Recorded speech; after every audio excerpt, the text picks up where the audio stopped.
Assalamualaikum warahmatullahi wabarakatuh. Halo, selamat pagi. Bagaimana kabarnya anak-anak semua? Semoga tetap masih dalam lindungan Allah Subhanahu wa Ta'ala, dan kalian tetap menaati aturan dari pemerintah, tetap stay di rumah, jangan keluar-keluar, dan pola hidup bersih, ya. Oke, kemarin kalian sudah mencari tentang rumusan dasar negara yang dirumuskan oleh yang pertama Muhammad Yamin, yang kedua adalah Supomo, dan yang ketiga adalah Soekarno. Nah, sebenarnya saya akan sedikit menjelaskan tentang sejarah dari kata Pancasila sendiri. Nah, Pancasila itu diambil dari sebuah kitab, yaitu bernama Kitab Sutasoma.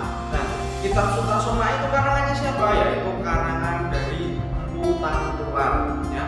Nah, kata Pancasila itu sendiri itu berasal dari dua kata, yaitu panca dan sila.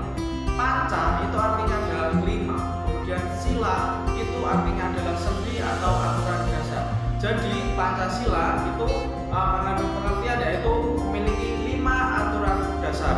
Nah, 5 aturan dasar itu di dalam buku Kitab Sutasoma itu mengandung 5 pengertian. Yang pertama, dilarang melakukan kekerasan. Yang kedua, dilarang mencuri. Dan yang ketiga, dilarang berjiwa dengki. Dan yang keempat, dilarang berbohong. Dan yang kelima, dilarang mabuk dan atau minuman keras. Nah, sampai sekarang itu diadopsi di dalam Pancasila menjadi 5 asas yang kita pakai sekarang. Itu yang pertama adalah ketuhanan yang Maha Esa, yang kedua kemanusiaan yang adil dan beradab, yang ketiga persatuan Indonesia, yang keempat adalah kerakyatan yang dipimpin oleh hikmat kebijaksanaan dalam permusyawaratan dan perwakilan, yang kelima keadilan sosial bagi seluruh rakyat Indonesia. Nah, anak-anak, kemudian apa fungsi Pancasila dan kedudukan Pancasila bagi warga negara Indonesia? Nah, silakan lihat tayangan berikut. Kita akan belajar lagi mengenai apa sih fungsi dan peran Pancasila dalam kehidupan berbangsa dan bernegara. Agar lebih jelas, mari kita simak penjelasan berikut ini. Kita mulai dengan kedudukan Pancasila. Ada beberapa kedudukan Pancasila yang harus kita ketahui. Yang pertama, Pancasila sebagai dasar negara. Pancasila sebagai dasar negara berarti kedudukan Pancasila dalam sebuah negara adalah untuk menjadi norma dasar atau kaidah fundamental dalam melaksanakan dan menjalankan pemerintahan. Yang kedua, Pancasila sebagai pandangan hidup bangsa. Pancasila sebagai pandangan hidup bangsa berarti Pancasila merupakan sebuah pedoman, cara pandang, dan petunjuk arah bagi seseorang untuk memandang dirinya sendiri dan kemudian menentukan hidupnya di masa yang akan datang.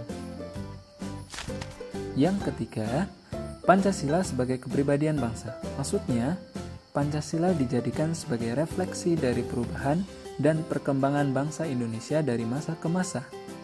Pancasila dijadikan sebagai filter dari masuknya kebudayaan asing yang mungkin dapat merubah kepribadian bangsa ke arah yang negatif, seperti mabuk dan pakaian kebarat-baratan. Yang keempat, Pancasila merupakan perjanjian luhur bangsa. Berarti, Pancasila merupakan suatu perjanjian yang disepakati oleh seluruh rakyat Indonesia melalui para wakil bangsa dari Sabang sampai Merauke, melalui sidang BPUPKI dan sidang PPKI, sehingga Pancasila harus diamalkan dan dilestarikan keberadaannya. Yang kelima, Pancasila dijadikan sebagai sumber dari segala sumber hukum. Maksudnya adalah Pancasila dijadikan sebagai sumber atau acuan penyusunan dari segala aturan hukum atau peraturan perundang-undangan yang berlaku saat ini. Yang keenam, kedudukan Pancasila adalah sebagai ideologi bangsa. Mengapa?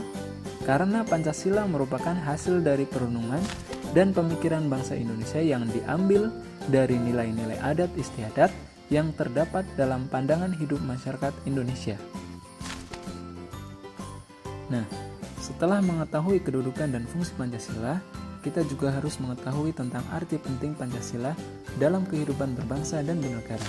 Dalam era globalisasi, Pancasila memiliki peran penting sebagai pembentuk identitas atau jati diri bangsa, agar setiap warga negara tidak terbawa arus budaya asing. Pancasila juga memiliki peran penting, yaitu sebagai solusi serta pedoman untuk menyelesaikan berbagai masalah bangsa, mulai dari masalah ekonomi, politik, sosial, budaya, dan pertahanan keamanan di Indonesia. Peran penting selanjutnya adalah Pancasila merupakan sarana pemersatu bangsa.